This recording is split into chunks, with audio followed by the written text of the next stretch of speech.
Hello my dear students, welcome to our physics class. In our previous video, students, we have discussed about mean value of alternating current. Alternating current क्या होता है हमने ये पढ़ा था और इसकी एवरेज वैल्यू या मीन वैल्यू के बारे में हमने डिस्कस किया था.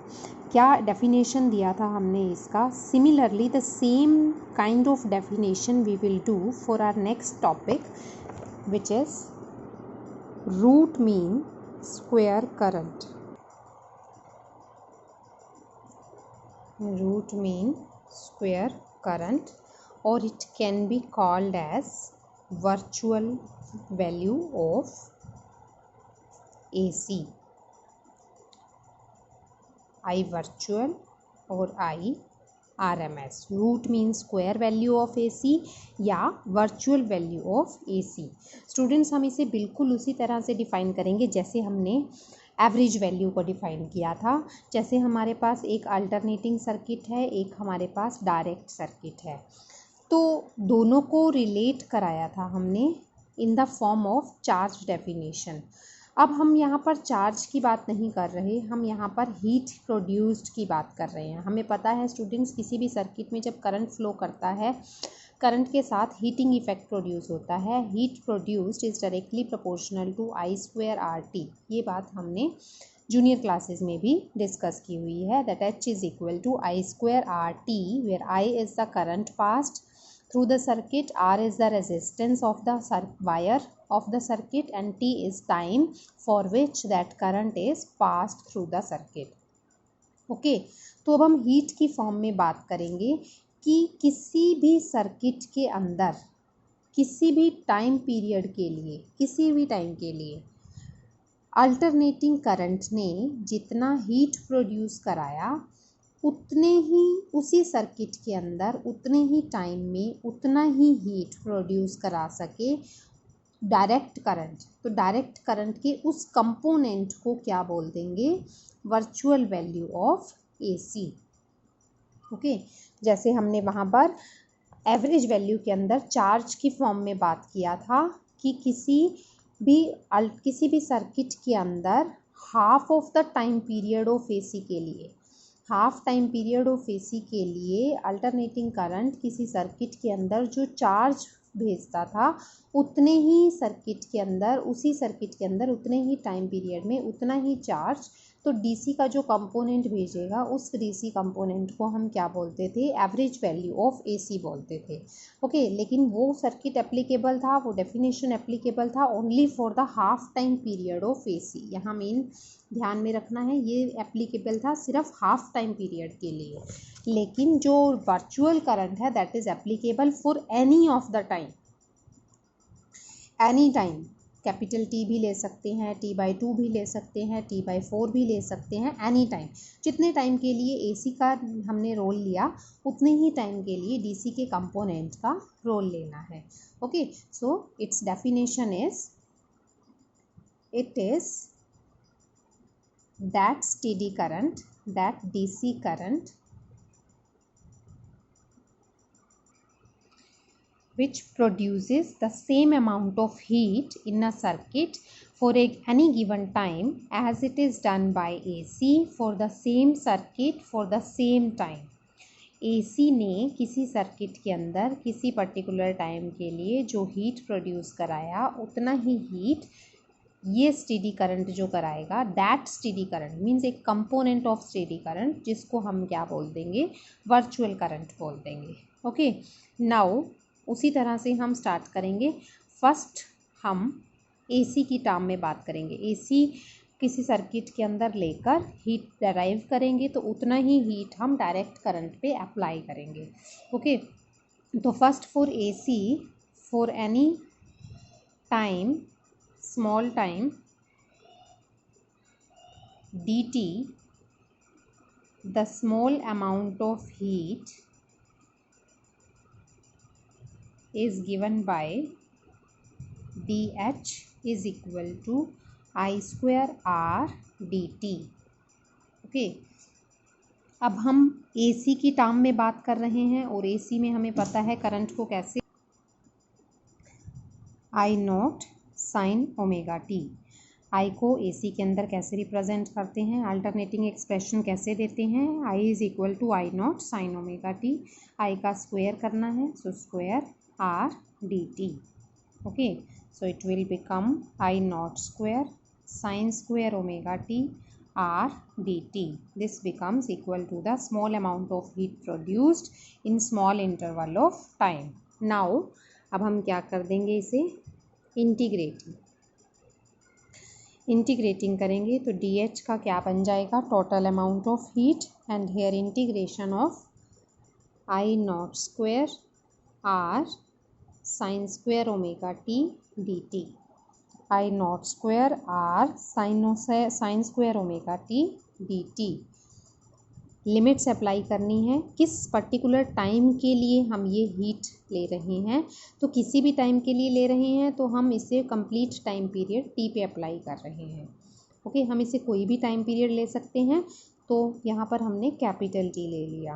Okay, I not square R बाहर आ गया, limits from 0 to t integration of sine square omega T D T.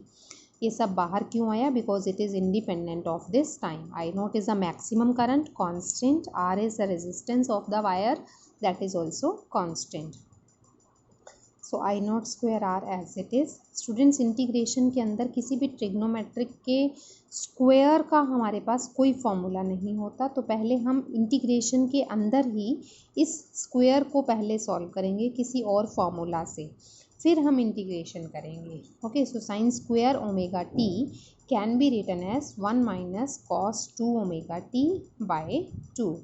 This formula you have to remember also. Sine square omega T को हम क्या लिख सकते हैं, 1 minus cos 2 omega T by 2. अब ये डिवाइड बाय 2 वाला 2 बाहर आ गया, इंटीग्रेशन किसका बचा, 1 minus cos 2 omega T dt. I not square R by 2 बाहर आ गया. नेक्स्ट, अब हमने इंटीग्रेशन करना है, तो इंटीग्रेशन ब्रेक हो जाएगा, बिकॉज हेयर सब प्लस माइनस का साइन हो तो इंटीग्रेशन को हम ब्रेक कर सकते हैं, इसका होगा और इसका होगा. तो integration of 0 to t 1 dt minus 0 to t cos 2 omega t dt.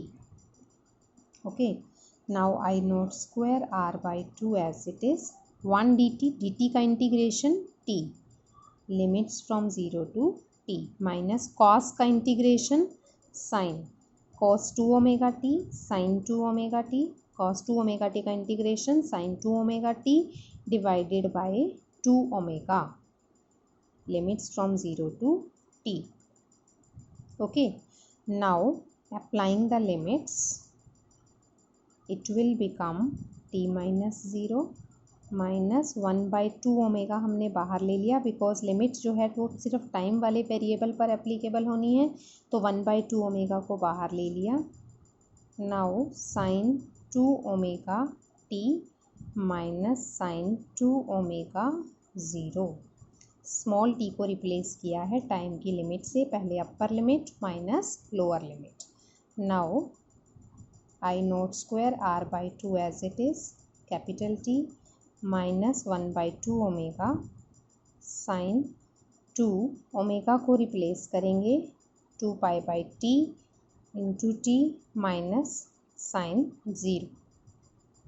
Sign 0 is 0, t to t is cancelled, this will become sin 4 pi. Student, sine n pi का वैल्यू 0 होता है. sin n pi, n is any integer, sin 1 पाई 2 पाई 3 पाई 4 पाई सब क्या होते हैं, 0 होते हैं. तो here sin 4 pi will remain with us, that will become 0. तो this whole term will become 0. Okay, तो हमारे पास हीट जो निकाल रहे थे वो कितनी बच गई, I not square R T by 2. Heat जो अल्टरनेटिंग करंट ने प्रोड्यूस कराई वो कितनी हो गई, I not square R T by 2. Okay, ये हमारा अल्टरनेटिंग करंट ने हीट दे दिया. Now for DC। अब DC ने भी क्या करना है, same amount of heat produce कराना है। H इज इक्वल टू हमें पता है I² RT होता है, तो सेम अमाउंट ऑफ हीट दिया means I0² RT/2 and this I जो हमारे DC का कंपोनेंट है, this is called as virtual current, जो हमें डेराइव करना है, इनटू R इनटू ये टाइम कौन सा, वो सेम टाइम जिसके लिए हमने ये हीट निकाला इन अल्टरनेटिंग सर्किट। तो कौन सा टाइम लिया था हमने, कंप्लीट टाइम पीरियड T लिया था, तो यहाँ पर भी T अप्लाई कर देंगे। Okay, now R to R is cancelled, T to T is cancelled, so I virtual square becomes equal to I0²/2 या I virtual becomes equal to I0/√2, square root ले लिया both sides, it will become I virtual, it will become I0/√2। okay, so this is very important formula। I virtual या I root mean square current is always equal to I0/√2। Maximum current का 1/√2 कर दें तो हमारे पास क्या निकल आता है, वर्चुअल करंट निकल आता है। वर्चुअल करंट गिवन हो, मैक्सिमम निकालना हो, so that will be equal to √2 times of virtual. Okay, अब √2 का वैल्यू हमें पता है स्टूडेंट्स की ये फिक्स होता है, दैट इज इक्वल टू 1/1.414 होता है।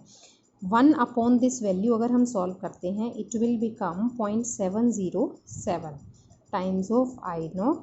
सो I virtual is equal to maximum current का कितना टाइम्स हो जाएगा, 0.707 टाइम्स, या we can say it 70.7% of the maximum value of the current is called as virtual current या root mean square current. Okay, तो definition derivation बिल्कुल similar तरीके से किया है हमने, जैसा कि हमने लास्ट टॉपिक किया था, प्रीवियस टॉपिक एवरेज करंट का। So revise this both the topics properly, understand the definitions and do written practice of these derivations। Okay, thank you.